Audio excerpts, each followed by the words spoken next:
C'est parti pour le ZCL de ce mardi 16 mai. Bonjour Mendy. Bonjour Danick. Bonjour Gladys Démocrite. Bonjour. Qu'on retrouve tout à l'heure. On va parler avec elle de famille monoparentale et puis pourquoi, enfin on va poser la question en tout cas de savoir, pourquoi les divorces, les mariages régressent dans notre pays et pourquoi y a-t-il autant d'enfants de mères, de pères inconnus, entre guillemets. Je dis bien entre guillemets, ils ne sont jamais vraiment inconnus, ces pères-là. Sinon, on parlera aussi avec Christian Ténor-Abazac. C'est un météorologue, c'est un sismologue, et par les temps qui courent, par les mauvais temps même qui courent, c'est intéressant d'avoir son point de vue sur les changements climatiques. Et puis, on va rester dans le même domaine, puisque Anaïs Top viendra exceptionnellement ce mardi nous parler de changements climatiques aussi. Anaïs Top, c'est la spécialiste du D2Com, c'est-à-dire du développement durable. Et puis, ce mardi aussi, Suzy Zozio, c'est la chroniqueuse spéciale de Chrysalide, les cosmétiques et leur production en Guadeloupe, point d'interrogation. Elle va en parler, elle avait commencé à en parler la semaine dernière. Et puis on va terminer un voyage, bien sûr, avec Elisabeth Adélaïde, tourisme et croisière. Voilà le menu de ce ZCL jusqu'à 14h. Mais avant, on va parler d'information et c'est l'actu, c'est Mendy. Oui, merci Danick et bonjour à vous qui nous suivez tous les jours donc, pour ce ZCL. On regarde tout de suite ce qui fait l'actualité donc, de ce 16 mai 2017.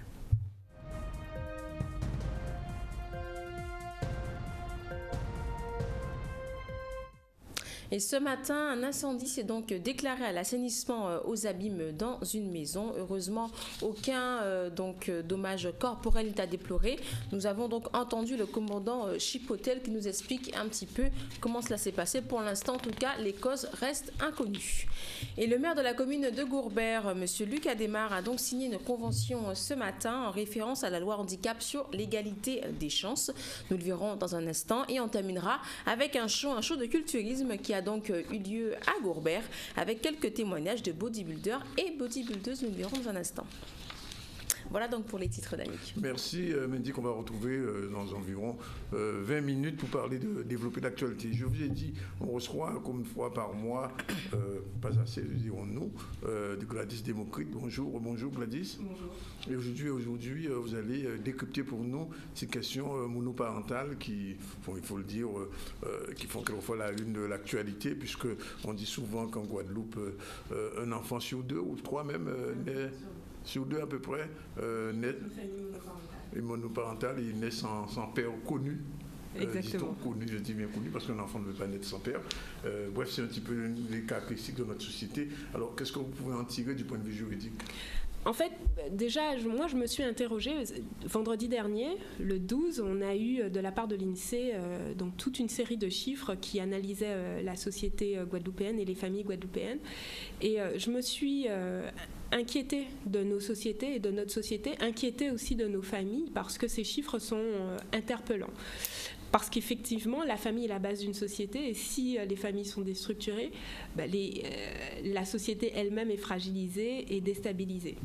Alors, de notre point de vue, c'est déjà intéressant de savoir ce que disaient ces chiffres. Rapidement, on va juste reprendre, mais ça dresse un panorama de nos familles. Déjà, un tiers des personnes vivent seules en Guadeloupe, ce qui est en constante augmentation. On dit un tiers des personnes aussi. 33%. Hommes comme femmes. Hein. Hommes comme femmes. D'accord. Et c'est surtout des personnes âgées aussi. Âgées, oui, bien sûr. 33% des personnes vivent seules et 63% vivent au sein d'une famille. Ouais. Et ces familles donc sont composées de quoi ? Comment sont composées ces familles ? 39% des familles sont monoparentales, c'est-à-dire que la plupart des familles guadeloupéennes sont monoparentales. Ensuite viennent les familles donc des couples avec enfants, ça correspond à 36%, et vient ensuite les couples sans enfants. Alors ce chiffre de 39% est inquiétant parce qu'il est en constante augmentation. Il a augmenté depuis 1999 de 13%. Alors qu'en France, le nombre de familles monoparentales, c'est 15%, alors qu'ici, c'est 39%.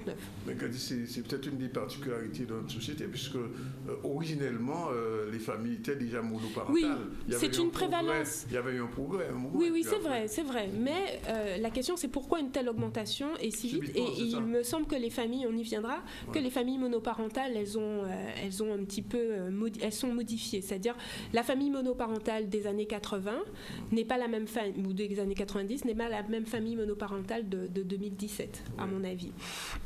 Alors, juste quelques autres chiffres rapides, mais ça brosse ce tableau. 34% des personnes en âge de se marier en Guadeloupe sont mariées, contre 46% en France, sachant que les mariages ont baissé ces 15 dernières années de 40%, et que les divorces, par contre, eux, sont les mêmes. C'est-à-dire que potentiellement, les mariages se terminent de plus en plus souvent par un divorce.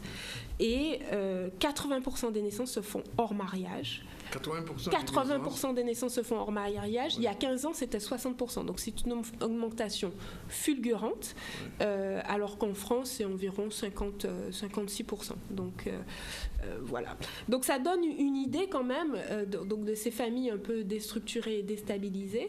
Et ça permet de voir qu'ici, en fait, la famille qui est la plus souvent, qui s'exerce le plus souvent ici, c'est la famille monoparentale. Et donc moi je voulais apporter un regard de juriste, c'est une analyse qui n'engage que moi et qui est en plus avec ce tropisme de juriste et qui me fait dire que je m'interroge, est-ce que la loi a une influence sur nos mœurs ou est-ce que c'est nos mœurs qui a permis d'adapter la loi? Est-ce qu'il n'y a pas un contexte qui fait qu'aujourd'hui, même si cette tendance de la famille monoparentale était déjà là, qui fait que ça augmente et qui modifie en fait la structure de ces familles monoparentales. L'explication, Gladys, c'est-à-dire que les femmes seraient monoparentales parce qu'ils ont un intérêt pécunier, légal, quelque chose comme ça. Mais c'est ça en fait, parce que ce qui a changé par rapport à avant par exemple, être mère sans être mariée, c'était une honte. Ça existait, c'est vrai, mais c'était une honte. Alors qu'aujourd'hui, avec la modification des mœurs, le fait que la télévision, les séries télé ont aussi une influence sur les mœurs aujourd'hui. Quand on est jeune et qu'on voit, moi je pense quand j'étais jeune, il y avait une série qui s'appelait Les années collège, et je voyais des choses qui ne se faisaient pas autour de moi, les uns sortaient avec les autres, les uns avaient des enfants au collège, donc c'est sûr que forcément ça influence indépendamment de l'éducation que l'on peut avoir et de ce que les parents... La fameuse influence des médias. Tout à fait. Et il y a à ce sujet, en plus, le fait que la situation sociale de la Guadeloupe se désagrège. Aujourd'hui, quand on est jeune, si on veut avoir un peu d'argent, on a le choix. Soit on fait partie des 35% qui ont la chance de pouvoir travailler, 35%, c'est peu.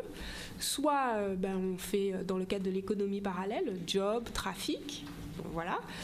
Soit on attend en essayant d'avoir 26 ans pour toucher le RSA et d'ici là on vit plus, ou soit on vit au crochet de ses parents si on peut, et si on peut pas, on sait pas trop, ou soit si on est une fille, on a un enfant de père inconnu pour pouvoir avoir accès à un logement et à des prestations sociales plus importantes. Et c'est vrai que quand on devient mère d'un père inconnu, mère avec un père inconnu, vous voulez dire qu'il y a un avantage? Mais il y a déjà un accès à un logement social plus rapide et des prestations sociales plus importantes. Donc c'est l'influence de la loi sur la société. Alors, moi, c'est mon regard de juriste, encore une fois, et je me dis que certaines de ces jeunes filles, puisqu'il y a aussi un taux de naissance précoce beaucoup plus important ici en Guadeloupe, 3 fois plus qu'en France, ces jeunes filles qui ont besoin, pour certaines, d'autonomie financière, d'argent, de pouvoir... elles peuvent pas attendre 26 ans. Alors, je parais généraliser, encore une fois, il ne s'agit pas de généraliser, j'essaye de trouver les points de convergence au sein de ces familles, mais c'est vrai qu'on peut y trouver un intérêt en ce sens que... Avant, dans les familles monoparentales, c'était souvent des jeunes filles qui se faisaient abandonner par les papas. Donc les pères mettaient les jeunes filles enceintes et puis elles se faisaient abandonner. Aujourd'hui, c'est plutôt à la demande de la jeune fille qu'on demande au père de ne pas reconnaître tout de suite l'enfant, de façon à ce qu'on puisse bénéficier de ces allocations de parents isolés, de ces avantages, avoir accès à un logement. Le syndrome de la CAF. Oui, et c'est délicat, c'est un sujet délicat parce qu'en même temps, il faut aider ces familles. Je veux dire, il ne s'agit pas... Il y a quand même une petite contradiction, puisqu'on est dans une société où il y a de moins en moins d'enfants. Oui, on est dans une société où il y a de moins en moins d'enfants, mais... Les familles de 13 enfants, ça n'existe pratiquement plus. Non, en fait, c'est souvent... il y a une prévalence de familles avec peu d'enfants, mais ce qui interpelle, c'est qu'il y a de plus en plus de familles monoparentales. Oui. De plus en plus de familles monoparentales. Et là, aujourd'hui, comme je disais... Peut-être même mono-enfants. Exactement, monoparentales et mono-enfants. Ouais. C'est aussi une augmentation. La moyenne, j'ai vu, la famille guadeloupéenne ne dépasse plus 3 enfants. Non, on a un taux de fécondité des femmes qui baisse. Ouais. Donc c'est vrai que cette difficulté, c'est pour ça que je parlais de cette modification de la famille monoparentale. Comme je disais, dans les années 80, donc c'était une femme abandonnée. Aujourd'hui, c'est elle peut-être qui est plus en demande, avec aussi une évolution des mœurs où les garçons, pour certains, les pères, veulent quelquefois même s'investir au sein de la famille, reconnaître l'enfant ou pouvoir avoir accès à l'enfant. Et les jeunes mères peuvent prendre ça comme une forme de trahison, parce que tu as reconnu l'enfant, tu m'empêches d'avoir mes prestations sociales comme je les aurais imaginées, et ça crée des contentieux. Moi, j'ai de plus en plus de contentieux où des pères veulent payer une pension alimentaire, mais en tout cas avoir accès à leurs enfants, et les mères qui prennent les enfants un peu comme, pour une partie, je sens généraliser, qui prennent les enfants comme étant le leur, parce que c'est aussi une forme d'accès à une autonomie financière. Et donc, il y a un autre aspect, c'est que ça change un peu le patronyme, parce que l'enfant n'étant pas reconnu, il garde le nom de la mère, etc., etc. Alors, il y a toute une évolution sur les patronymes. Il garde le nom de la mère, mais si le père le reconnaît par la suite, et que la mère est d'accord, on peut changer le nom de l'enfant au cours de la vie. En général, quand les prestations sont terminées. Voilà.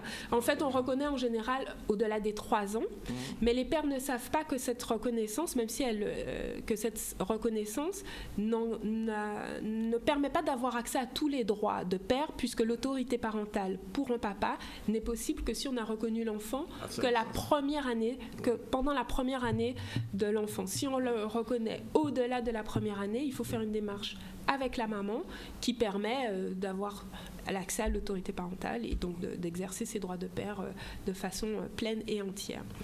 Donc c'est vrai que ça interpelle, parce que les familles monoparentales, on le sait très bien, c'est beaucoup plus difficile pour ces familles-là. Les mères qui doivent s'occuper des enfants de façon seule, soit elles travaillent, puisque 60% des mères avec enfants, qu'elles soient en couple ou pas, travaillent. Donc quand les mamans travaillent et qu'elles sont au sein d'une famille monoparentale, c'est beaucoup plus difficile pour elles de pouvoir gérer l'éducation des enfants et de tout gérer. Et même celles qui ne travaillent pas, les enfants sont en manque de repères, manque de papa, manque de repères paternels. Et donc, on voit bien que c'est une influence directe sur l'évolution de la violence, l'évolution de la déstructuration, en fait, de la société à la base. Et comme je le disais en introduction, la famille étant la base même de la société, si nos familles sont déstructurées, nous-mêmes, nous le sommes collectivement. La société guadeloupéenne est donc forcément fragilisée, déstabilisée. Et il s'agit, en fait, de pouvoir peut-être recréer nos mœurs et l'habitude d'une certaine façon, reconstruire aussi une façon de concevoir la famille sans qu'il y ait ce dévoiement lié à ses prestations sociales et aussi à la société, à l'hypermédiatisation et au changement des mœurs en raison de la médiatisation. Il y a encore un autre problème inhérent à tout ça, c'est l'habitat. Oui. Qui a changé. Oui, effectivement. La famille qui était autour de la grand-mère, des tontons, des tatis, etc., ne peut plus se retrouver de la même manière, dans la mesure où aujourd'hui on vit en appartement. En HLM, enfin bon, dans des cités, etc. Et donc l'enfant n'a plus les référents qu'il pouvait avoir. Les référents qu'il avait. On ne peut plus dire, bon, je laisse la petite chez la grand-mère parce que la grand-mère habite à côté, ou la tati parce que la tati elle n'habite plus là.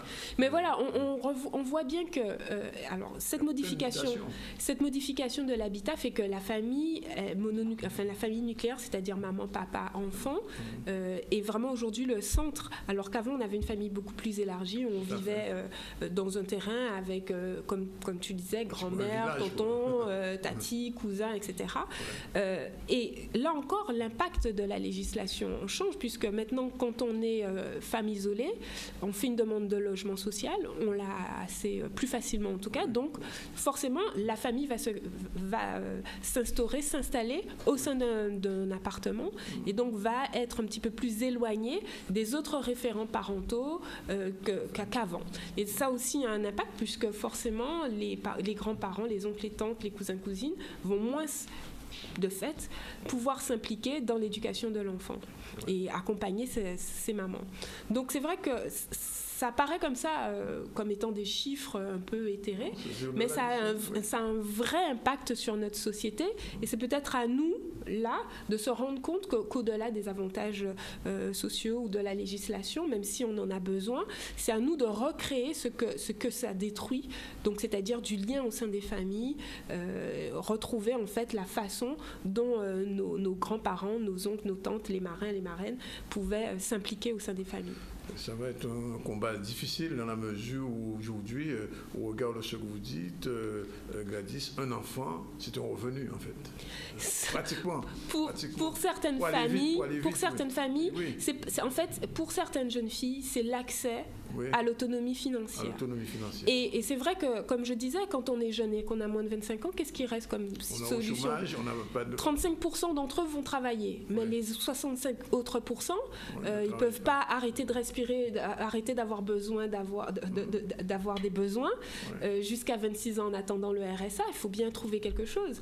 Et c'est vrai que certains, dernièrement j'étais en audience sur un procureur qui disait vous n'avez qu'à jobber même si c'est interdit. Bon d'accord, mais c'est pas forcément une solution structurelle pour une société. Parce que ce que vous n'avez pas dit, mais enfin qu'on sait, c'est que dans le chômage général, les 40%, les femmes sont encore majoritaires. Exactement. Au chômage, tout à fait. De 25 à 40, 50 ans, les femmes sont majoritairement des chômeuses ici. Donc, résultat des courses, une jeune femme qui voit déjà sa tati ou sa mère à 50 ans, à 45 ans qui est au chômage, se dit, je ne vais pas faire 5 enfants, et 2, pour moins traverser, entre guillemets, c'est le terme qu'on utilise, je ferai au moins un enfant, comme ça j'aurai un revenu d'enfant. Et un logement. Un logement, etc. Et ça, alors, en conclusion, c'est, comme vous dites, c'est la femme qui quittait l'homme. L'homme qui quittait la femme autrefois en l'abandonnant quand naissait l'enfant.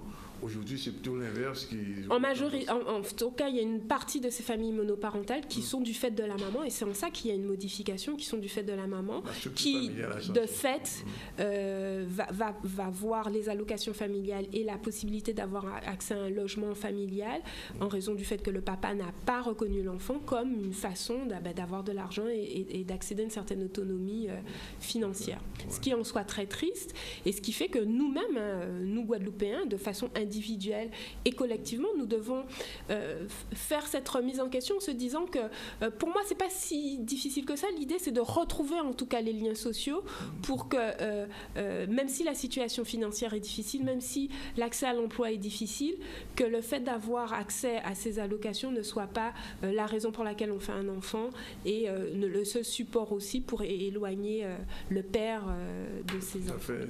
L'urbanisation aussi a joué un rôle, l'attractivité vers la ville aussi a joué un rôle important. Tout à fait. Dans cette déstructuration de la famille. Alors, la famille campagnarde n'est plus ce qu'elle était. Je voulais juste quand même apporter une information. Pour les mères qui, elles, sont abandonnées et de façon involontaire, il reste encore sur le plan judiciaire la possibilité à tout moment de demander une prestation, une pension alimentaire. Pour les femmes seules, elles peuvent demander une pension alimentaire aux papas qui ont reconnu les enfants.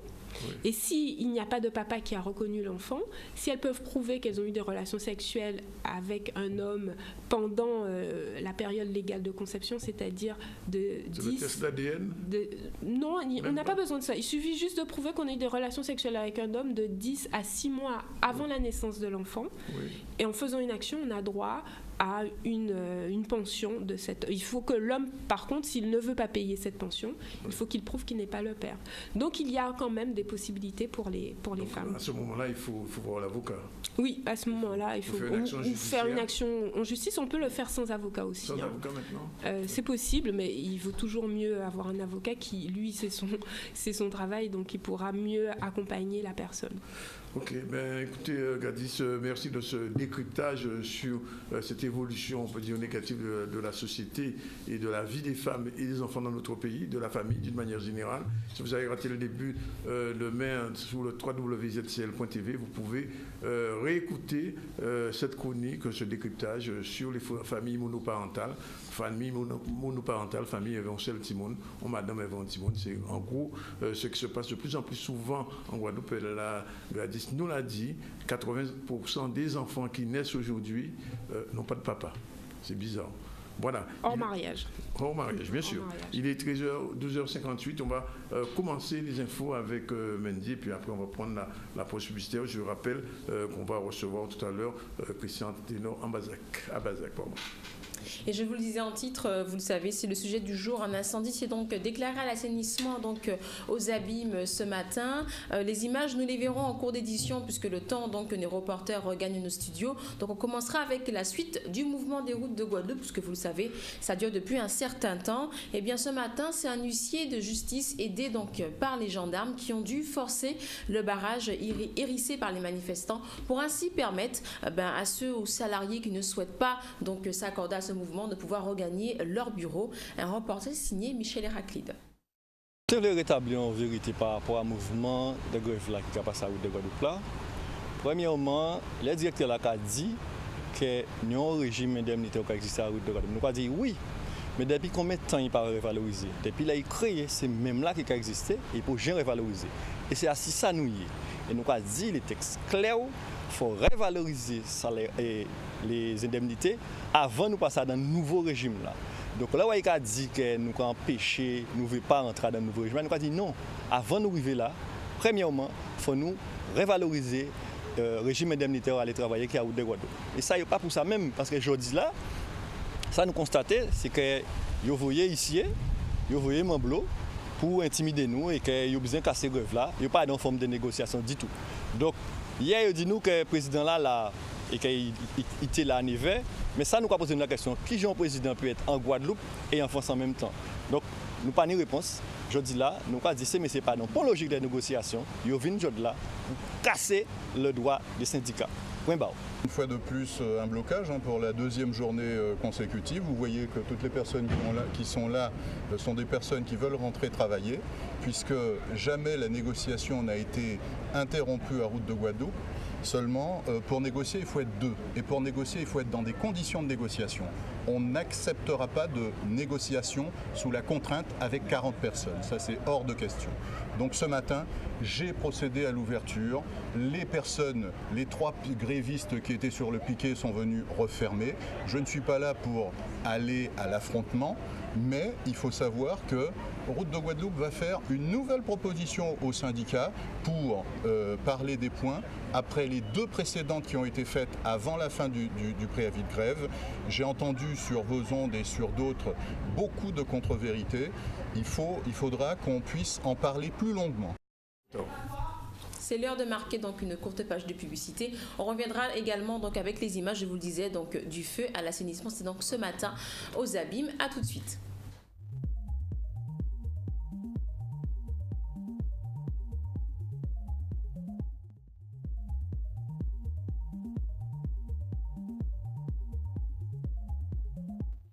Voilà, il est 13h06, retour sur le plateau du ZCL en direct de RHT, Radio Haute Tension 89.8 et 93.8. 90.8. 90.8, on avait un petit peu oublié tout à l'heure, on le redit. Et donc avant de recevoir Christian Ténor à Bazac, on va faire un petit rappel des titres de l'information du jour. Oui, bien sûr, je vous le disais, ce matin, un incendie s'est déclaré à l'assainissement aux abîmes dans une maison. On a entendu, on l'entendra plutôt tout à l'heure, le commandant commandant Chipotel, qui nous explique un petit peu les dégâts que tout cela a pu causer. Et le maire de la commune de Gourbert, M. Luc Adémar, a signé ce matin une convention tripartite en référence à la loi handicap sur l'égalité des chances. Nous le verrons dans un instant. Et puis on terminera avec le show de culturisme qui a donc eu lieu à Gourbert avec quelques témoignages de ces bodybuilders et ces bodybuilders. Vous verrez les belles images. Oui, alors, retour sur l'incendie, puisque les images sont arrivées. Oui, on va voir tout de suite. On va démarrer avec ça tout de suite, effectivement. Un incendie qui s'est déclaré à l'assainissement aux abîmes. On regarde ces images, un reportage signé Anne-Elisabeth Arsène. J'ai vu de la fumée sortir de la maison, mais le monsieur était encore à l'intérieur de la maison. Le conteneur était ouvert, c'est à ce moment-là qu'il est sorti de la maison. Et puis lui-même il a dit de laisser brûler. Bon, on a voulu l'éteindre, mais c'était déjà trop tard. On a ouvert la porte et puis on l'a fait sortir. Mais c'était déjà trop tard pour pouvoir éteindre le feu. Bon, c'est dommage. Hein. Mais il ne voulait pas sortir de la maison. Hein. À plusieurs reprises, la SIG, je ne sais pas où je vais pour le déloger, il ne peut pas sortir, il ne peut pas sortir du tout même. Peut-être 9h30 peut-être. Je ne sais pas encore, peut-être 9h30 environ. Que ça se passe. En train de dégager les derniers véhicules. Et puis à ce moment-là, les feux s'est produit. Nous sommes bien intervenus ici à l'assainissement à 9h15 pour un feu de maison en bois, donc entièrement embrasé, qui a sollicité l'envoi en fait, de plusieurs moyens, deux engins incendie et un engin de secours à personne et une échelle pour circonscrire et maîtriser un feu qui menaçait de se propager à un immeuble de 3 étages.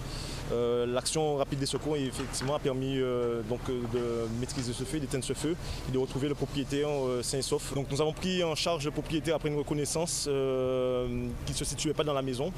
Nous l'avons retrouvé à l'abri et nous avons pu donc le prendre en charge avec nos moyens de secours à personne. Les voitures qui sont autour, c'est une explosion qui a eu lieu à quoi à l'intérieur? La présence de bonbonnes de gaz, sans doute, a provoqué effectivement une ou plusieurs détonations. Nous avons pris en compte ce danger potentiel et avons mis en place l'ensemble du dispositif de façon à sécuriser l'intervention. Voilà, je vous l'ai dit, on reçoit aujourd'hui météorologue, sismologue, climatologue. Non, on va dire passionné des sciences de la Terre. Passionné des sciences de la Terre. Christian Anténor Abazac, bonjour. Bonjour Dani. Alors, je vous ai fait venir parce que depuis quelque temps, on entend beaucoup de choses, beaucoup de bruit, ni trop la pluie en carême, oui. Ça n'a pas l'habitude en nous, etc., etc. Alors, explication scientifique. Explication scientifique, en météorologie, il y a des explications scientifiques évidemment, mais la météorologie reste quand même, c'est pas une science à 100% exacte. Hein. Oui. Nous sommes dans un phénomène El Niña qui était prévu déjà et qui nous amène un carême vert, un carême mouillé, un carême pluvieux. On a même prévu des inondations. Alors moi, je m'attendais à avoir des inondations courant février, janvier, février, peut-être mars, un petit peu comme ça s'était produit déjà en 2011. Je ne sais pas si vous vous rappelez.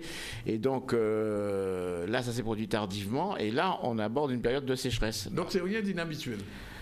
Disons que c'est rare, c'est un phénomène qui ne se produit pas à chaque carême, mais ça s'est déjà produit. Oui. Et donc c'est pas une nouveauté, on va dire. C'est quelque chose qui est rare, c'est pas forcément quelque chose qui n'est jamais arrivé. Donc ça n'a rien à voir avec le climat, je veux dire. Ça n'a rien à voir avec ce qu'on appelle, c'est très à la mode. Alors le changement climatique, pour moi, ça n'existe pas. C'est-à-dire ? Le changement climatique, pour moi, ça n'existe pas. Le dérèglement climatique. Des images. Enfin, mais moi, je suis sur les termes, sur l'étymologie. Changement climatique, ça n'existe pas pour moi, et le dérèglement climatique non plus. Dérèglement climatique, ça veut dire que quelque part, c'était réglé. Alors, qui c'est qui peut me donner les règles ? D'accord ? Premièrement. Deuxièmement, un changement climatique, c'est quelque chose qui évolue depuis que la Terre est Terre, que la planète est planète. Et c'est comme ça que la vie s'est propagée sur la planète. Je prends l'exemple du Sahara. Il y a 5000 ans, le Sahara était une forêt tropicale humide. Oui. Et le Sahara s'est désertifié. Et on me dit, ça va vite maintenant. J'ai dit, non, c'est faux, parce que le Sahara s'est désertifié en 2 siècles. D'accord ? En 2 siècles. Ouais. Le Sahara est à l'origine des civilisations égyptiennes, des civilisations éthiopiennes qui ont créé, c'est dans l'Afrique de l'Est qu'on a conçu l'agriculture, qu'on a conçu les premières villes, les premières communautés, et c'est grâce à ces zones tropicales humides que l'homme a pu se sédentariser. Il est passé de nomade chasseur-cueilleur à sédentaire, il a créé l'élevage, l'agriculture, et il a construit des villes. Et tout ça, ça a déclenché la civilisation moderne que l'on connaît actuellement, et en passant par les Égyptiens, les Grecs, les Romains, et puis maintenant ce qu'on est. Donc, alors, quelque part, oui. C'est grâce à ce changement climatique qu'on vit comme ça et qu'on existe. Oui. Alors, ce qui existe, par contre, c'est le réchauffement climatique. Ça existe. C'est pas la même chose. On va y venir tout à l'heure. Mais alors, quand on voit, par exemple, dans des villes françaises, souvent, ou aux États-Unis, de l'eau qui monte, des inondations de 1, 2, 3, 4 mètres, et on entend des experts qui viennent à la télévision, à la radio, dire « Ouais, ça y est, c'est encore... » Il faut absolument trouver une excuse, et si possible, une excuse qui dépasse soi-même. Oui. D'accord ? Donc, le fait du bétonnage des sols, de la construction de routes, ça imperméabilise les sols, ça empêche à l'eau de s'évacuer. Ce qui s'est passé il y a quelques jours au Lamentin, Bémao, c'est des histoires de digues mal construites, des débits mal gérés. Moi, je me rappelle quand j'étais gamin, et je pense que vous vous rappelez aussi de cet épisode, on avait des routes bombées, toutes nos routes étaient bombées, c'est-à-dire que l'eau ne restait pas sur la route, elle allait directement dans les fossés de chaque côté, et elle ne traversait pas la route. Et chaque fossé, c'était 2 mètres de profondeur, 2 mètres de largeur. Quand une voiture tombait dedans, des fois on la voyait pas. D'accord ? Et maintenant, on a remplacé ces fossés par on a fait des trottoirs pour les piétons. Et dans le meilleur des cas, donc avec les trottoirs pour les piétons, on a fait des petits rebords en béton, ce qui fait que l'eau de pluie reste sur la route. Résultat, aquaplaning pour les conducteurs. Et ensuite, dans le meilleur des cas, on a mis des buses sous les trottoirs piétons, avec des évacuations, des regards pour évacuer l'eau. Mais un jour j'ai discuté avec les gens qui faisaient ça, ils avaient des buses de 40 cm de diamètre. Alors j'ai dit, mais pourquoi vous mettez des buses de 40 cm de diamètre ? Ah monsieur, c'est les normes européennes. Alors j'ai dit, mais les normes européennes, d'accord, mais le pays climat tempéré, Paris, c'est 800 mm d'eau par an. Paris, c'est 800 mm d'eau par an. Et la Guadeloupe, dans les zones habitées, je ne parle pas de la soufrière, dans les zones habitées, c'est 3,5 mètres ou 4 mètres. D'accord ? Et on a en plus un régime de pluie orographique. Les pluies orographiques, c'est des pluies qui durent par exemple 20 minutes, une demi-heure, mais ils tombent par exemple 100 mm. Une fois, j'ai connu 250 mm en 1h30 à Saint-Claude. Donc forcément, à un moment donné, il faut évacuer ça. Alors quand on fait des bêtises au niveau de l'aménagement du territoire, et en même temps, quand on est dans un régime de pluie tropicale qui fait qu'on a des fortes intensités, des fortes concentrations d'eau à un temps court, forcément, on a le résultat de ce qu'on a eu il y a quelques jours. Et ça s'est déjà produit. Le Rézé, par exemple, l'entrée du Creps. L'entrée du Creps, je ne cite pas de nom, il y a un hôtel là où j'avais une piscine, moi j'ai connu 1 mètre d'eau dessus de la piscine. Le carrefour du Gazon avec l'ancien marché Conseil, j'ai fait du bateau là. D'accord ? Le rond-point de Montebello, où il y a l'usine de Rome pas très loin, et il y a une pharmacie en contrebas, et on a construit des lotis, des LTS, on a construit des logements là. Tout ça c'est zone inondable, et j'ai connu ce carrefour là. Le Petit Bourg là, toute cette au niveau des 4 voies, cette espèce de plaine. À l'époque on passait par le centre-ville de Petit-Bourg et on passait par Rougeole, mais la rivière Moustique qui traverse Rougeole, je l'ai connue débordante, et avec une continuité d'eau entre la mer et l'intérieur des terres, et la route était dessous. D'accord. Alors, donc c'est pas nouveau. Autre phénomène, on a le sentiment, en dehors de Saint-Claude, parce qu'on a habitué des Trois-Rivières, que quelquefois il fait un petit peu frais. Même en période de carême. Est-ce que ça aussi c'est... La période de carême, c'est justement la période où il fait frais. Le soir, la nuit. Absolument. C'est la période où... Alors, le carême, c'est quoi ? Le carême, c'est une période climatologique, une période météorologique où on a une perte d'alizé souvent. Donc, il y a moins d'humidité qui arrive de l'Atlantique, donc il y a moins de nuages. Parce que ce sont les vents qui nous font qui font amener l'humidité sur nos terres, qui provoquent l'évapotranspiration, et les nuages qui se développent sur les îles. Il suffit de regarder sur la mer, il y a très peu de nuages, sauf lorsqu'il y a un front, une dépression qui arrive. Ça, c'est différent. Mais donc, en période de carême, on a moins de nuages, donc on a une albédo qui est différente. C'est-à-dire que le fait que la Terre absorbe de la chaleur et ensuite la renvoie dans l'atmosphère. Quand il n'y a pas de nuages, toute la chaleur de la Terre repart dans l'atmosphère, et en particulier le soir, et ça refroidit. Et c'est pour ça qu'en décembre, janvier, février, en période de carême, justement, on a des nuits fraîches. Oui, très fraîches. Hein. Qui peuvent être très fraîches. Et moi, j'ai connu, alors j'ai un souvenir où j'ai habité Saint-Claude où on sortait pas sans but. J'ai un souvenir personnel de la nuit de Noël 1965. Je ne citerai pas de nom, mais il y a des gens que les Guadeloupéens connaissent qui étaient avec moi. On était en short, on était gamins. On avait 15 ans. Oui. 1965, on avait 15 ans. Oui. Et on était en short et petit de papillon. Et on allait à la messe de minuit, à l'époque où la messe de minuit se passait à minuit. Oui. Et donc on était en petite foulée sur les 750 mètres du Rézé, parce que j'habitais Mount-Carwell. Oui. Et donc du Mount-Carwell à l'église Saint-Michel du Rézé, on allait à pied à la messe de minuit. Et ben il faisait frisquer ce soir-là. Et il avait fait, je me rappellerai toujours ces chiffres-là, 16 degrés au Rézé. Oui. 16 degrés au Rézé, et cette même période-là, vous parliez de Matouba. Saint-Claude, dans la même période. Matouba, la clinique des eaux vives venait d'ouvrir à oui. Matouba. Eh ben, il y a eu début d'évacuation parce qu'ils étaient à 8 degrés. Parce qu'ils n'avaient pas comment réchauffer les malades. Il y avait un défaut de couverture. Tout ça, on est dans la norme de pays tropicalisés. Bien sûr, c'est des choses qui se reproduisent de manière cyclique. Alors, la planète Terre, c'est quoi ? C'est un système qui tourne autour du Soleil, et pendant un an, 365 jours. Et donc il y a des saisons astronomiques, printemps, automne, été, hiver, etc. C'est des saisons astronomiques, je précise. Oui. C'est les positions particulières du Soleil, de la Terre par rapport au Soleil. Et cette rotation autour du Soleil a des variations. Oui. Des variations permanentes. Et il y a plusieurs cycles. Il y a un météorologue qui est, je ne sais plus s'il était autrichien, je ne me rappelle plus son origine, Milankovic, qui a défini ce qu'on appelle les cycles de Milankovic. Et les cycles de Milankovic, il a décidé des cycles de 400 000 ans, des cycles de 200 000 ans, des cycles de 19 000, 23 000 ans et des cycles de 11 000 ans. Et tous ces cycles-là font que la Terre, par exemple, je prends le cycle de précession, la Terre est inclinée sur son axe et les pôles sont inclinés, comme cela, à 23 degrés et quelques, l'axe des pôles. Il n'est pas vertical sur le plan de l'écliptique du Soleil, il est incliné. Et c'est grâce à ça qu'on a les saisons. Parce que si la Terre était vraiment droite, toutes les parties de la Terre ont été exposées de la même manière au Soleil, il n'y aurait pas eu de saison. Donc l'inclinaison de 23 degrés et quelques minutes qui existe fait qu'il existe les zones tropicales, les zones tempérées, les saisons été-hiver, etc. Et cette inclinaison varie dans le temps. Elle varie dans le temps sur des cycles de l'ordre de 15-20 000 ans. Et c'est grâce à ça, c'est à cause de ça qu'il y a du réchauffement solaire. C'est du réchauffement climatique. Le réchauffement climatique, justement. Voilà, c'est astronomique souvent. Oui. Mais alors, pour amener à des cycles plus humains, des périodes plus humaines, on a découvert des cycles en météorologie qui atteignent les 11 ans. Oui. Il y a des cycles de 11 ans. Alors, il semblerait, j'ai entendu récemment que en fait, le cycle de 11 ans n'est plus exactement de 11 ans, mais c'est entre 9 et 13 ans. Oui. Donc, ça permet d'avoir tous les 9 à 13 ans des phénomènes qui sont extrêmes, qu'on note actuellement, et comme la grande mode, malheureusement la grande mode c'est le réchauffement climatique, on met ça sur le dos du réchauffement climatique, alors que ça s'est déjà produit. Si on regarde le passé, on retrouve ça dans l'histoire. Donc le réchauffement climatique, c'est quoi? C'est une fiction? Non, c'est pas une fiction, j'ai dit que ça existe. Ça existe quand même. Attention, et je ne suis pas...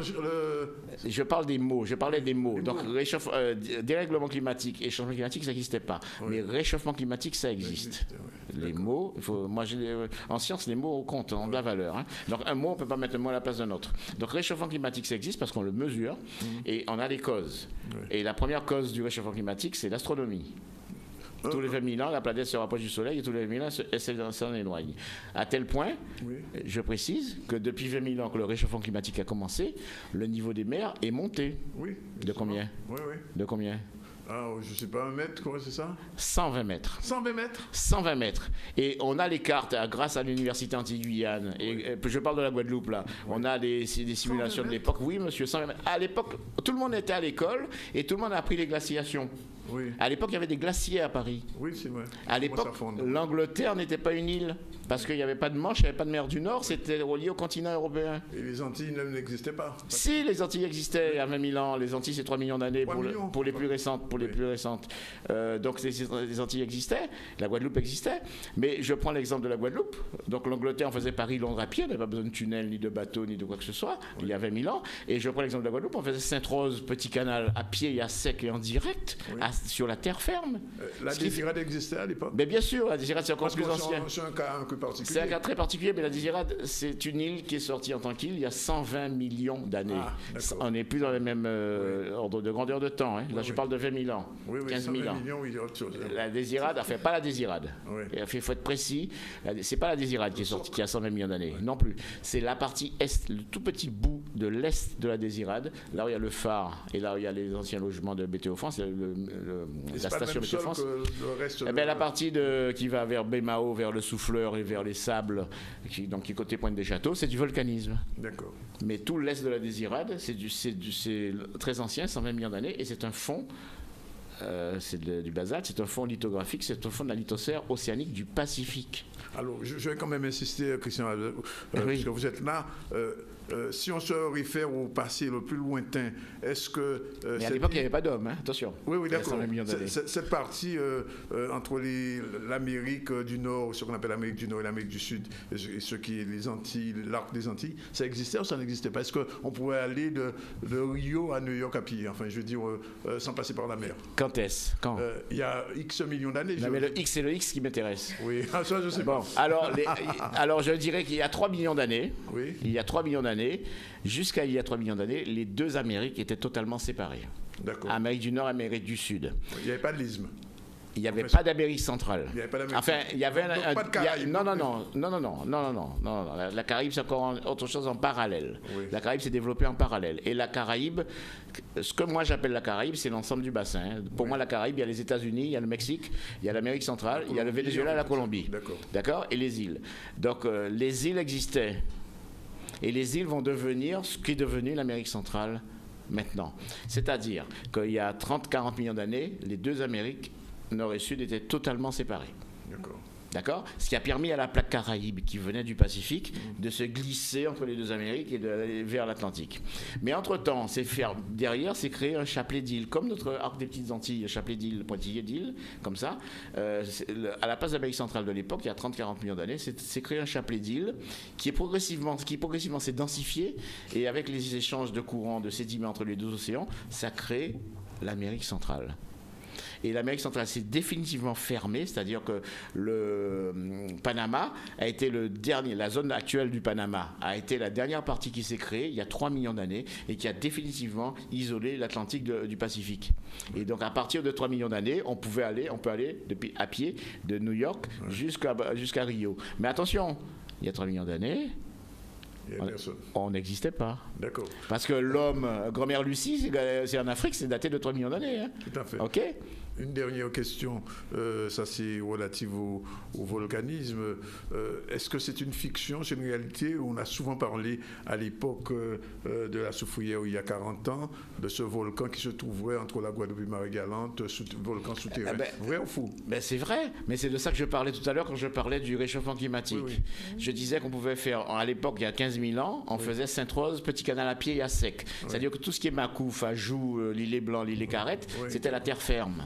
Et c'est normal que le peu de glaciers qui restent à fond encore sur la planète, c'est-à-dire un petit % des anciens glaciers, que l'eau remonte encore de mètres ou 2 mètres, pourquoi pas.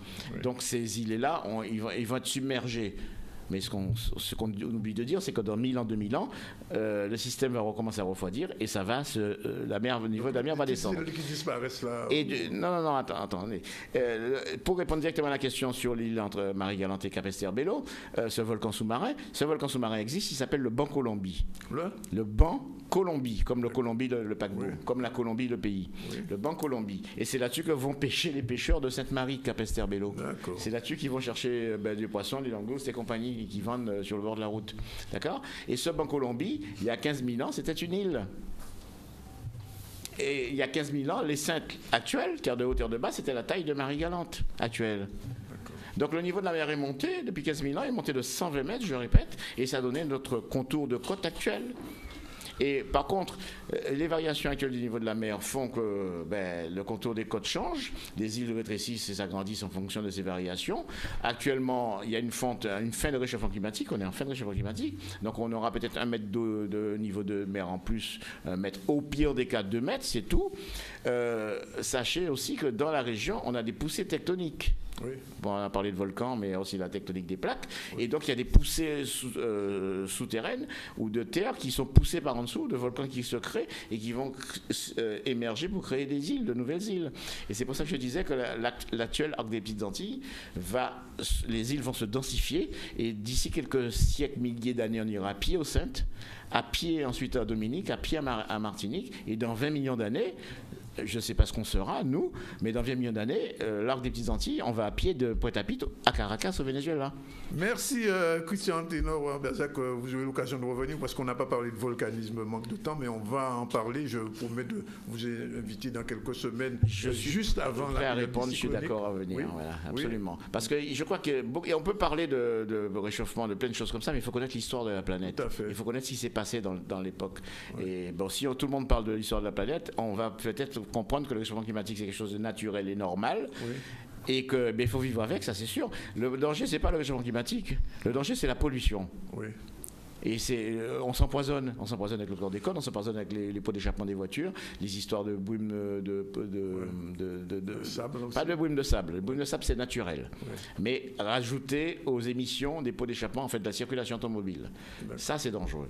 Les brumes de sable, c'est naturel et c'est pas dangereux. C'est un peu dérangeant. Christian, pour une nouvelle émission. On prend beau, quand vous voulez, je serai avec plaisir. Parce qu'il y a beaucoup de choses à savoir. Effectivement, et voilà. Je pense que... Et donc, il ne faut pas mélanger tous les problèmes. Il ne faut pas tout mélanger, votre présence sera nécessaire. 13h27, malheureusement, on est obligé de vous écouter pour revenir à l'information avec Mendy qui attend avec impatience et nos chroniqueuses aussi attendent aussi avec autant d'impatience. Mais ce que disait Christian Ténor-Berzac était aussi intéressant.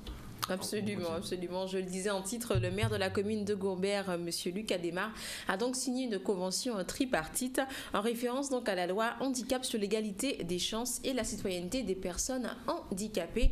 On regarde ce reportage tout de suite signé Michel Héraclide. Gourbert, nous sommes vraiment une école à la culture et à la citoyenneté. Et aujourd'hui, je peux me réjouir de voir sur l'initiative de l'IME et de mon service environnement que nous allons prendre en charge des gens qui sont dans un monde plus ou moins défavorisé, un peu pour les intégrer à plusieurs titres, déjà au cœur de la cité, à travers un domaine qui est particulièrement important, qui est celui de l'environnement. Nous sommes sur un site symbolique. Ces jeunes auront en charge, dans des périodes bien déterminées, à la propreté, à l'entretien de la plage, mais sous l'encadrement autant de leurs professionnels, qui sont les éducateurs de l'IME, mais aussi avec un partenaire en matière d'environnement, qui est Machelombion, Parc et Jardin, qui va les initier à tout ce qui a trait aussi à la culture, à la préservation, à la biodiversité, à la connaissance des lieux. Et je me réjouis d'autant plus que ce lieu est vraiment un lieu chargé de symboles, parce qu'il ne faut pas oublier que là où nous sommes, les premiers habitants de l'île ont débarqué ici, d'où l'appellation de la clinique Maniokani. Donc c'est une manière aussi de les intégrer dans ce lieu qui est riche de son patrimoine, mais qui est un lieu de forte attractivité. C'est ici, l'après-midi, on voit venir des baigneurs de tous horizons. C'est ici qu'on voit des randonneurs circuler les après-midi après le travail. Véritablement, c'est un lieu d'animation de la cité. Donc, les permettre d'être en contact avec ces gens-là aussi, c'est aussi une manière de les intégrer, de les faire participer à cette vie-là, à cette vie de la cité, dans la vie active de la cité. Je crois que c'est ce qui est important de souligner. Le Point Bleu Soleil de Rivière-Sens, c'est un espace de convivialité. Donc le Point Bleu a vocation à accueillir les différents publics pour pouvoir découvrir l'arrière-pays de Gourbert, mais aussi la plage, participer à des activités d'animation de la plage. Alors il est vrai qu'aujourd'hui, l'idée est de travailler avec l'Institut médico-éducatif de façon à offrir au public une plage toujours propre. L'idée d'intégrer différents publics à l'entretien du site est une excellente idée parce que non seulement elle contribue à la protection et à l'embellissement du cadre de vie, mais aussi elle permet de développer l'esprit d'éco-citoyenneté.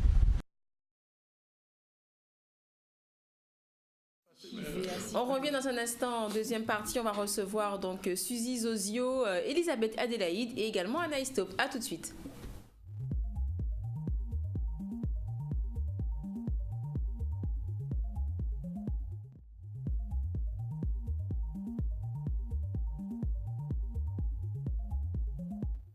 Voilà, 13h36, si vous êtes à table, c'est le moment ou jamais de terminer votre repas.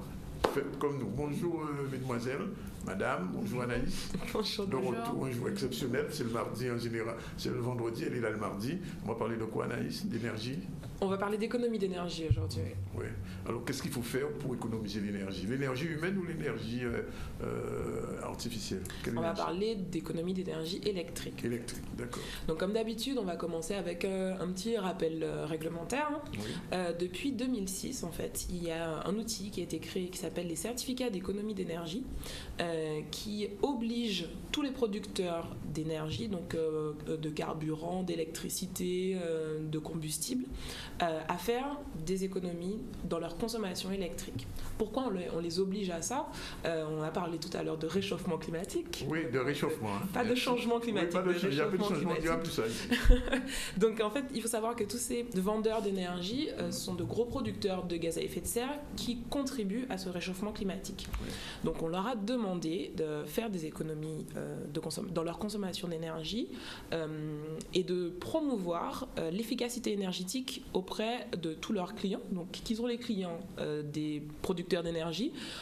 C'est nous, nous tous. Ce sont les collectivités, ce sont les professionnels, en fait toutes les personnes qui ont besoin notamment d'électricité. Tout à fait. Donc pour ça, ils ont créé cet outil certificat d'économie d'énergie. Où est-ce qu'on peut le trouver, ce certificat, ou l'avoir, ou l'obtenir? Alors, très concrètement, en fait, pour nous, à quoi ça sert? Ça va nous servir à financer des actions, par exemple, de rénovation dans notre maison. Oui. Donc, j'ai des travaux à faire chez moi. J'ai envie de faire d'aller sur des travaux d'isolation. J'ai envie de mettre des clims performantes qui vont me permettre de consommer moins d'électricité. Oui. J'ai envie de mettre un éclairage performant, je peux bénéficier de ces primes, d'une prime qui s'appelle la prime énergie, qui va donner lieu à un certificat d'économie d'énergie. D'accord. Et qui va permettre en fait à ces producteurs d'énergie de valider le fait qu'ils nous aient aidés financièrement ça va dans les deux sens en fait. Voilà, ils nous aident en nous finançant pour faire des économies d'énergie et eux certifient du coup qu'ils ont agi pour réduire les émissions de gaz à effet de serre. Alors, juste une petite question subsidiaire. Est-ce que les gens qui vendent des climatiseurs ou des réfrigérateurs qui ne sont pas de classe A ont ce type de document? Les certificats d'économie d'énergie? Alors, non, pas vraiment. Ils n'ont pas... Enfin, ils ne génèrent pas de certificat d'économie d'énergie, mais par contre, vous avez parlé effectivement des classes. Aujourd'hui, on voit que les réfrigérateurs, enfin tout l'électroménager est classifié, même les ampoules, on y viendra tout à l'heure. Et en fait, de plus en plus, on voit des fois sur les ampoules ou n'importe quel électroménager de classe A ou A+, on voit écrit prime EDF ou prime Intel. Mais en fait, c'est ça, c'est ces obligés qui abondent des primes et qui permettent d'acheter ces équipements moins chers. Donc tout ça, ça rentre dans ce dispositif de certificat d'économie d'énergie. Maintenant, vous me direz, il y a plein de gens qui n'ont pas de travaux forcément à faire chez eux, qui n'ont pas de clim à acheter ou des choses comme ça. Il y a une action qui est très répandue, on l'a vu beaucoup partout, en Guadeloupe également, c'est la vente ou la distribution d'ampoules LED, soit à prix vraiment coûtant, soit même gratuitement lorsqu'il s'agit de distribution. Donc EDF a fait des opérations comme ça, où ils ont communiqué sur plusieurs sites où on pouvait trouver des ampoules LED à prix très très bas. Mais déjà, avant de développer ce dispositif, quel est l'intérêt des ampoules LED? Il me semble que ça a été un peu contesté un moment, c'est soit des ampoules qui consommaient moins, si on disait qu'elles ne consommaient pas vraiment moins que les autres. Alors, dans l'affichage en fait de la consommation des ampoules LED, c'est vrai qu'au début on parlait d'ampoules qui pouvaient durer 10 ans, 50 ans, etc. Et techniquement on se rend compte qu'en fait que les ampoules quand elles éclairent, elles chauffent, et du coup ça modifie un petit peu la résistance de certains composants. Maintenant, si on est très concret, et on peut le voir donc sur la diapositive numéro 3, si on compare par exemple une ampoule basse consommation et une ampoule, alors là on voit les ampoules halogènes. une ampoule LED, il y a une association Que Choisir, c'est une association de consommateurs qui a fait une étude sur 10 ans et qui a comparé en fait la consommation donc en termes de coût entre une ampoule halogène et une ampoule LED. On voit que à 3 ans, pour une halogène, on est sur 26 € par an, par ampoule, lorsque pour une LED, on est à 14 € par an.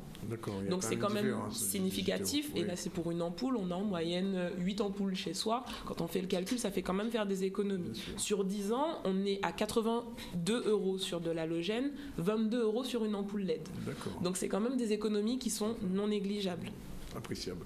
Ouais. Voilà, tout à fait appréciable. Et en durée de vie, donc on le voit sur l'image 2, en durée de vie, entre par exemple une ampoule basse consommation. On a beaucoup fait la promotion de ces ampoules à l'époque, qui durent plus longtemps que les anciennes ampoules qu'on avait avec un fil. Enfin, on n'en parle même plus de celles-là. Avec les ampoules à filament, on n'en parle même plus. Sur des durées de vie, par exemple, sur une ampoule basse consommation, on est entre 2-3 ans. Quand sur une ampoule LED, on peut aller jusqu'à 10 ans, même en prenant en compte cette chaleur qui modifie un petit peu les composants. Donc on est sur des ampoules qui durent plus longtemps, qui consomment moins d'énergie, mais on se rend bien compte qu'à l'achat, ces ampoules coûtent quand même plus cher. D'où l'intérêt d'avoir ces certificats d'économie d'énergie sur ce type de dispositif. Et là, je vais vous parler d'une opération en fait, qui est mise en place par la communauté d'agglomération Cap Excellence très prochainement. Vous n'êtes, j'espère, pas sans savoir que très prochainement, ce sera la semaine du développement durable. Du 30 mai... On vous reverra, sûrement. Vous me reverrez à cette occasion. Donc du 30 mai au 5 juin, c'est la semaine du développement durable. Et dans la continuité de cette semaine, la communauté d'agglomération Cap Excellence organise un mois du développement durable. Et pour cela, à l'occasion de ce mois, pendant donc tout le mois du 30 mai au 30 juin, il y aura la possibilité de bénéficier donc, de ces distributions d'ampoules LED. Comment on fait ? On va sur le site internet de Cap Excellence, on regarde, il y aura une petite rubrique à partir de la semaine prochaine sur justement cette opération LED. Et en fait, en renseignant ces informations fiscales, donc le numéro fiscal et le numéro du dernier avis, on pourra voir à combien on peut obtenir un pack de 15 LED. Pour les ménages les plus précaires, donc ceux qui ont le moins de moyens, ce pack sera à 1 €. Donc autant dire que ce sera presque gratuit. C'est cadeau. Voilà, c'est tout à fait c'est cadeau. Et pour les ménages qui ont de plus gros revenus, ça reviendra à 30 € les 15 ampoules, quand aujourd'hui on sait qu'une ampoule LED revient quand même à 15 € l'ampoule. Donc là aussi, ça sera des économies quand même non négligeables. Grâce à Cap Excellence, c'est bien ça. Cap Excellence qui mettra en place effectivement cette action, mais sinon EDF toute l'année sur son site internet publie les magasins dans lesquels on peut retrouver les ampoules à prix coûtant. Alors sur le site Cap, c'est www.capexcellence. Capexcellence.net, tout à fait. Donc dès la semaine prochaine, on retrouvera toutes ces informations sur le site internet. D'accord. Bon, écoutez, j'espère que les consommateurs qui vous ont entendu sont satisfaits et que les gens vont se rouiller. Alors juste une question, ça signifie que les ampoules à incandescence vont disparaître à terme ? Elles sont amenées à disparaître de plus en plus. Déjà, maintenant, elles sont un peu remplacées par les ampoules halogènes, c'est-à-dire que les ampoules à incandescence, on en trouve de moins en moins. Les ampoules halogènes maintenant constituent, lorsqu'elles sont cassées, quand même un risque pour la santé. Donc de plus en plus, quel que soit... au début, on voyait les ampoules LED, surtout sur les décors lumineux, des choses comme ça. De plus en plus, on va voir apparaître ces ampoules sur le marché et elles vont remplacer les autres ampoules qui sont actuellement en vente. Dernière question et on vous laisse. Les tubes néons sont concernés, ce qu'on appelle les tubes néons, vous savez, Alors aujourd'hui, il existe, comme vous dites, des tubes néons, donc ils ne sont pas des néons, mais avec des LED également. Donc les LED sont vraiment déployés sur tous les types de points lumineux sur le téléviseur, aussi sur les voitures. Voilà, partout. Il est 13h45, on met les turbos. Juste une info et après on passe à nos deux invités, Nelly Nebor et notre ami avec la petite cuillère. On va savoir tout à l'heure de quoi il s'agit. La magie. Et les membres de l'association des riverains du secteur de Grand-Baie se sont réunis ce matin. Il était question de faire le point sur la situation que vit la population. Vous le savez, on envisage donc de les faire se délocaliser. Donc on voit ce reportage signé Ludwig Benito. Nous avons convoqué la presse pour une cadre de conférence de presse pour informer la population des difficultés que le maire ne cesse de mettre sur notre chemin pour empêcher toute concertation, toute réunion tout outil nécessaire à la recherche d'une solution pour que à la fois les Grands Béziers et le maire du Gosier s'accordent à œuvrer ensemble. Le maire apparemment serait hostile à toute rencontre avec la population dès lors que les questions posées, les problématiques posées ne vont pas dans le sens de ses intérêts. On va lancer un appel particulier à la candidate sortante Macarabé pour dire des passes à Grand-B parce que nous présentons tous les dimanches et nous voulons joindre avec eux toutes.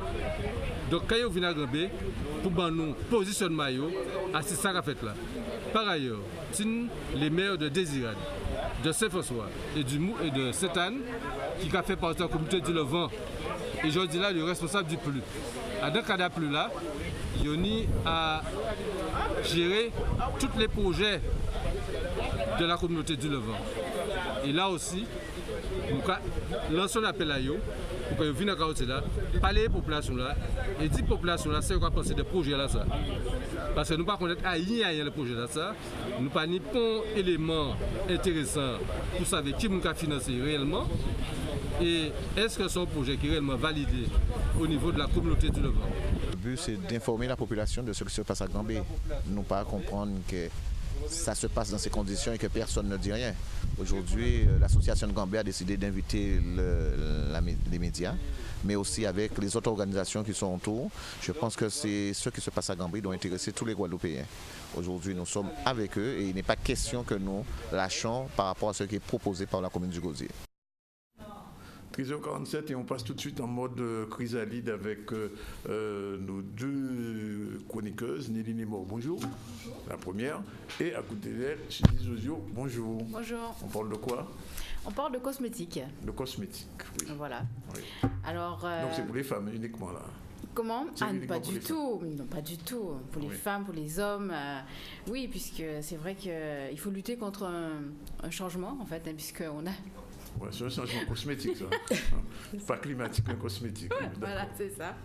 Bon, en fait, pour être plus sérieuse, en fait, Chrysalide, c'est le magazine, c'est des conférences, mais c'est également des ateliers. Tout voilà. à fait. Donc, des ateliers culinaires et également cosmétiques. L'association, justement, QFC Que Choisir, UFC Que Choisir, a récemment mis sur son site la liste de toutes les molécules toxiques qu'on retrouve dans les cosmétiques qu'on aime bien, qu'on retrouve dans les supermarchés, les cosmétiques industriels. D'accord. Donc en fait, sur la diapo numéro 2, on voit cette liste de cosmétiques, mais bon, ne vous inquiétez pas, puisque sur le Facebook de Chrysalide, ça sera affiché. Sur l'autre diapo, on voit aussi que la même association, qui est une association indépendante, de consommateurs indépendantes, a fait le comparatif de toutes ces molécules toxiques qu'on retrouve dans pas mal, environ peut-être 150 cosmétiques qu'on retrouve dans les supermarchés. Donc ça passe à partir des crèmes corporelles, des shampoings, vous voyez, des crèmes anti-âge également. Donc en fait, cette association a listé vraiment toutes ces cosmétiques. Alors, Chrysalide s'est dit, pourquoi pas élaborer des ateliers en cosmétique pour apprendre à faire donc ces baumes, ces crèmes pour les cheveux, pour le corps, pour le visage, ces gommages, ces peelings aussi.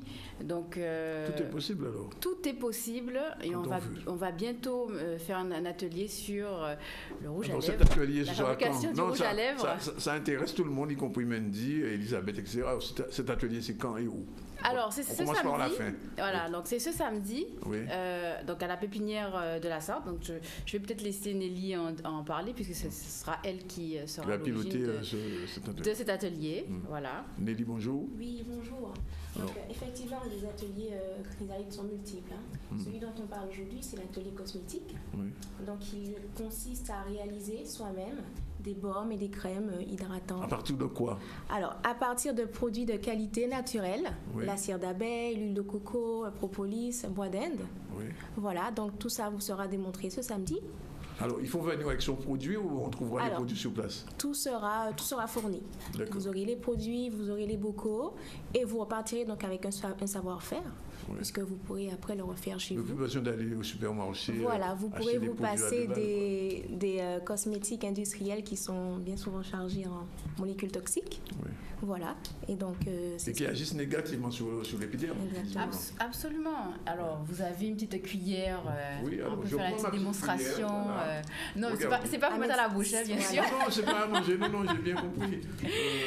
Et ça sent très bon. Voilà, donc... Alors, c'est quoi la composition? Alors, c'est de la cire. Voilà. Donc, en fait, c'est la cire d'abeille. Donc, c'est ça. Cire d'abeille, d'accord. La cire d'abeille. On a rajouté de l'huile de coco.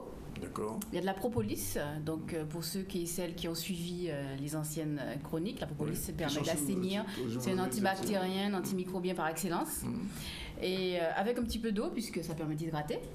Donc on obtient en fait un petit baume, ça s'appelle le baume chrysalide. Le baume chrysalide qu'on peut mettre sur les cheveux. Sur les cheveux ou sur la peau également. Alors je fais en direct, je passe sur le crâne, là, sur le chevelu bien sûr. Ça hydrate et... voilà, donc ça hydrate, ça nourrit et ça assainit. J'en ai passé sur ma peau, là, je me sens... Alors... je décolle. Oui, elle aussi, Mendy aussi.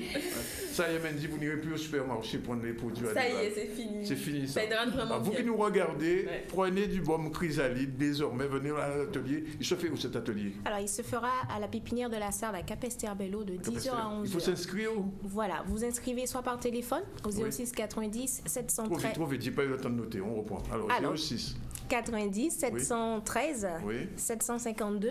Voilà. 53, pardon, ou via le Facebook de Chrysalide. Facebook de Chrysalide. Alors, voilà. Ce produit, vous allez l'élaborer sur place avec les femmes ou les hommes qui viendront. Voilà. Et pour partir avec le petit paquet. Exactement. Voilà. Et donc, on en aura un chaque dernier samedi de chaque mois. Voilà. Du coup, ne paniquez pas si vous ne pouvez pas venir ce samedi. Ouais. Combien de personnes vous prenez au maximum dans l'atelier? Une vingtaine. Une vingtaine? Oui. Bon, il y en a 2 ou 3 qui vont rester à terre. Alors faites vite, 06 90 713 753, vous inscrivez tout de suite, vous qui nous regardez. Alors on fait une fleur. La première personne qui appelle au 26 73 03, on le fait gratuitement. Oui, il n'y a pas de problème. Ouais. 26 73 03. Si vous appelez tout de suite au standard de Canal, vous aurez la possibilité d'avoir cet atelier. Allez, on va le dire à 50%.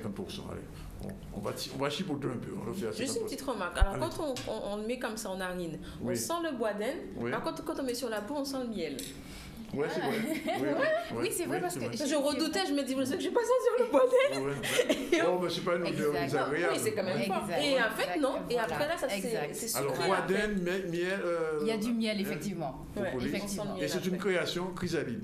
Absolument. Oui. Est-ce que les recettes sont dans le dernier numéro? Pas encore. Dans le deuxième. Dans le deuxième numéro. On en trouve toujours? Absolument. Où est-ce qu'on les trouve? Alors, encore une fois, dans tous les magasins bio, sur Jarry. Et puis chez notre partenaire fort qui est à Pigoua. D'accord, à Pigoua. On a bien noté ça. Et donc, rendez-vous pour cet atelier. Je vous assure, en direct, que ça vaut vraiment le déplacement. Et ça sent bon. Et plutôt qu'avoir après des boutons, toutes sortes de toxiques sur les peaux. Voilà.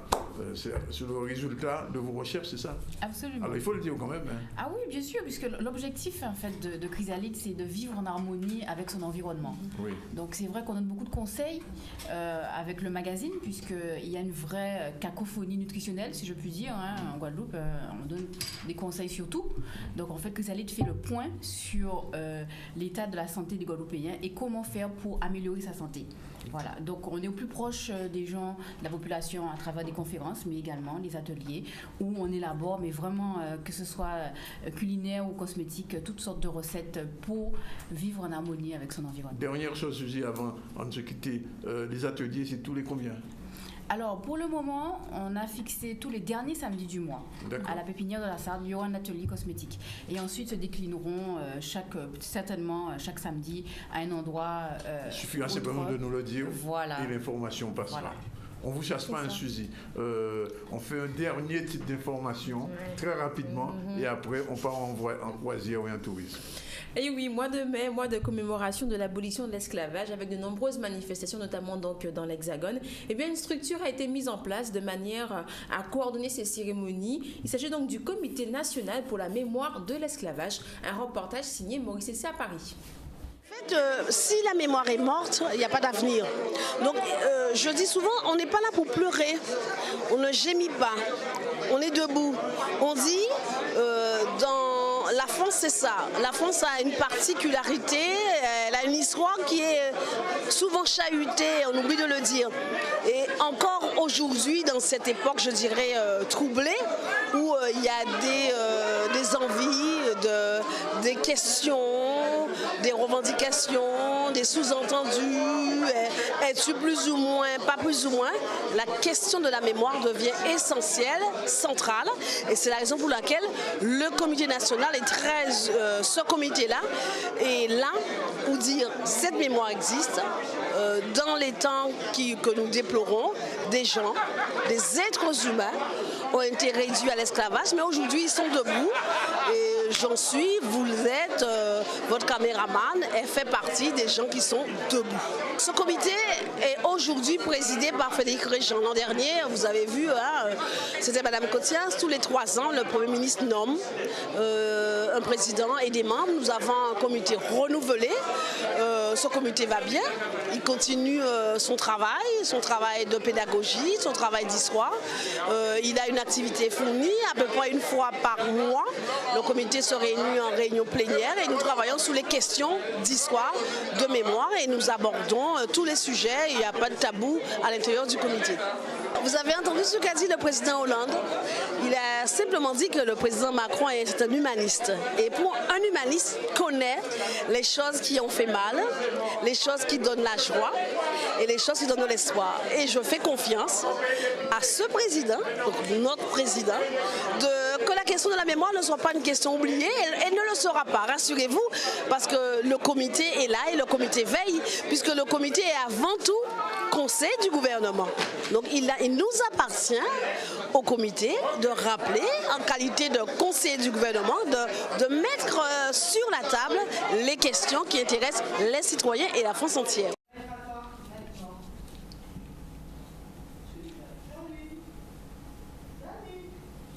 Voilà, on démarre tout de suite avec Elisabeth. Bonjour. Bonjour Elisabeth. C'est la chronique tourisme et croisière. Et cette fois, on va quitter loin, enfin pas tellement loin quand même. Pas très, très loin, oui. Ouais, mais on s'évade un peu. On s'évade un peu. On va où? Alors, je vous emmène en Louisiane. Oui. La Louisiane, donc au sud des États-Unis, et plus particulièrement à la Nouvelle-Orléans. Parce que c'est une ville... C'est un pays du jazz, d'ailleurs. Hein. Voilà, c'est un pays... c'est la ville la plus française des États-Unis. La plus créole aussi. Et aujourd'hui, la plus créole. Oui. Effectivement, la plus créole. Et c'est vrai que la Nouvelle-Orléans, c'est riche d'histoire. Donc voilà, pourquoi pas vous faire voyager vers cette belle destination. Alors, comment on y va? Alors, c'est simple. Au départ de Pointe-à-Pitre, donc le plus simple, c'est via Saint-Martin, avec une escale, et on arrive directement à la Nouvelle-Orléans. Saint-Martin, Nouvelle-Orléans. Alors, il y a une escale à Charlotte, mais dans la journée, on le fait. Alors, c'est vrai que c'est toujours des plus longs voyages que des vols directs, mais bon, ça vaut le coup et on peut le faire. Donc, autant en profiter. Et donc il y a 2 compagnies qu'on peut prendre facilement, American Airlines ou Delta Airlines. Et au départ de Pointe-à-Pitre, on va facilement à Saint-Martin. Et ensuite, on s'envole effectivement vers la Nouvelle-Orléans. Alors, qu'est-ce qu'il y a de particulier à Nola? Alors, oui, parce que c'est Nola, c'est le... Nouvelle-Orléans, on l'appelle Vous êtes Nola. un connaisseur. Oui. Je suis passé là une fois. Oui, vous avez aimé?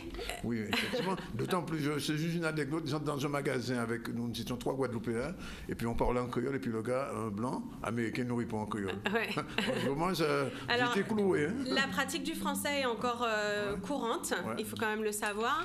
Ouais. L'histoire aussi est imprégnée. Hein. C'est vrai que la France a colonisé. Louisiane, ça vient de Louis. Voilà, oui, d'ailleurs, je vous expliquerai. Donc c'est vrai que c'est une ville qui a une forte identité française, et comme vous l'avez dit, qui a évolué et aujourd'hui créole. Oui, donc c'est vrai que quand on y va, on retrouve effectivement toute cette ambiance. Donc pour faire rapide, c'est la Nouvelle-Orléans, c'est quand même environ 350 000 habitants. C'est une ville qui a été effectivement marquée par l'héritage colonial, hein, ça c'est une réalité. Donc c'est vrai que c'est très imprégné, on sent qu'il y a eu beaucoup de choses qui se sont passées, voilà, il y a beaucoup d'histoires autour effectivement de cette colonisation et c'est encore marqué, donc vous avez des musées qui en parlent. Donc la France est passée, on l'a dit, c'est la Nouvelle-Orléans, le nom vient du duc d'Orléans. Hein, qui a construit cette ville et l'histoire, donc ça a été français, ensuite ça a été espagnol, retour au français, et c'est Napoléon en 1801 qui a vendu donc aux États-Unis cette ville.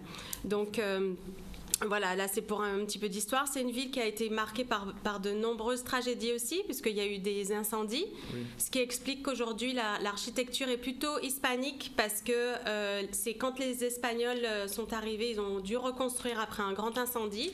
Donc l'architecture, en tout cas de la Nouvelle-Orléans, est plutôt style espagnol, même si après, effectivement, le côté français est présent malgré tout.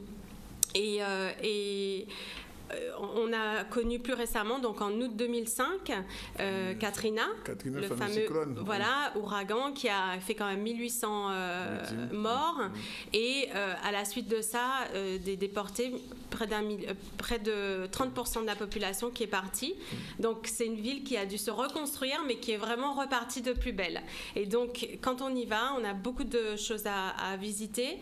C'est une population aujourd'hui 65% d'Afro-Américains. Nous, ce qu'on vous propose, c'est de découvrir la Nouvelle-Orléans, Bâton Rouge.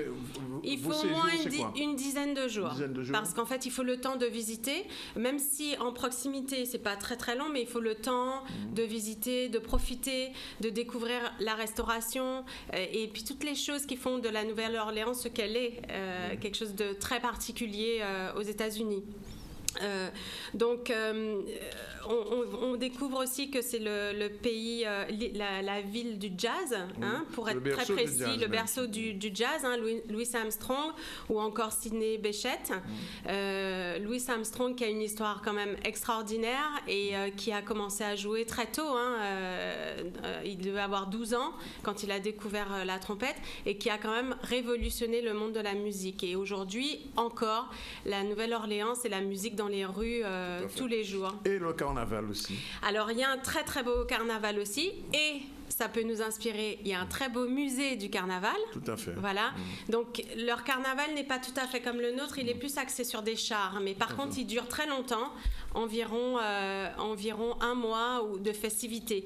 Mais la Nouvelle-Orléans et tous les alentours, même Bâton Rouge, c'est autour de la fête.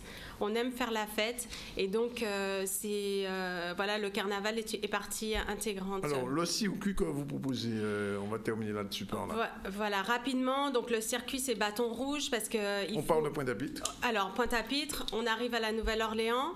La Nouvelle-Orléans, je l'ai dit, mais il faut surtout pas rater le soir, les animations, les rues sont bouclées, sont fermées, vous pouvez profiter de festivals, c'est gratuit. Ils sont vraiment ancrés sur ça. Ensuite, à Bâton Rouge, vous avez bien sûr des très belles plantations qu'il ne faut pas rater. Donc, c'est important d'y aller. Ensuite, vous passez par Natchez, où là, vous avez encore d'autres plantations. Vous pouvez aller visiter des champs de coton aussi. Lafayette, à ne pas rater avec... les bayous, ce sont des grands marécages avec des alligators qui sont bien présents et donc il faut faire attention, mais c'est vrai que c'est un incontournable parce que c'est tout juste magnifique, hein, donc avec des airboats vous pouvez vous balader. Et puis Houma, ou aussi, parce que la Nouvelle-Orléans est spécialisée dans le tabasco, pour ceux qui connaissent, hein, la cuisine est quand même très épicée. Moi j'ai beaucoup de crevettes là. De crevettes, elles sont très bonnes. voilà. À la mode antillaise. Exactement, c'est très créole, hein, de toutes les manières, la cuisine. Et puis, ne pas rater non plus à la Nouvelle-Orléans la plantation Laura, pour ceux qui ont vu le film Autant d'emporte le vent, cette magnifique bâtisse, hein, qui date du XVIIIe siècle. Et puis, à la Nouvelle-Orléans, je l'ai dit, le French Quartier, enfin le vieux carré qu'on appelle le French Quarter, la rue Bourbon, l'architecture, je l'ai dit, qui est juste extraordinaire, le Garden District avec beaucoup de jardins dans lesquels on peut se balader et apprécier la vie. Et la nourriture aussi, on l'a dit, donc très créole, mais très authentique. Et on retrouve encore des choses il y a très longtemps, parce qu'en fait, ils sont restés, contrairement aux États-Unis, il n'y a pas de hamburger. Voilà, donc ils sont restés beaucoup dans la tradition et ils tiennent vraiment à garder cette tradition. Et d'ailleurs, ça en fait la richesse. Plus d'1 million de visiteurs à l'année. Alors, chez vous, Riverains Tour, qu'est-ce que vous proposez ce séjour? Alors, nous, on propose ce circuit parce qu'en fait, c'est le plus complet pour bien comprendre aussi bien l'histoire que la mentalité, la musique, l'art de vivre à la façon louisiane. Et donc, vous pouvez venir nous voir, effectivement. Pour les formalités, c'est les États-Unis, donc l'ESTA, passeport en cours de validité, bien évidemment, et puis les classiques que je rappelle régulièrement. Mais je vous invite à découvrir cette belle destination avec nous. 3 adresses. 4 agences. 4 agences, une à Basse-Terre. Basse-Terre, Pointe-à-Pitre, Moule et Marie-Galante au 05 90 91 72 10. On peut aussi nous retrouver sur le www.zcl.tv et www.rivetour.com. Voilà, on a réussi à tout faire. En prenant un petit peu sous le temps de la pub, c'est va râler, mais enfin on est habitué. On est mardi, on se retrouve demain à la même heure avec Mendy pour un nouveau ZCL. Merci d'être avec nous jusqu'à cette heure-là. Si vous n'avez pas encore mangé, vous avez tort. Nous, on va essayer de le faire. Voilà, c'est fini pour aujourd'hui. Rendez-vous demain à partir de 12h30.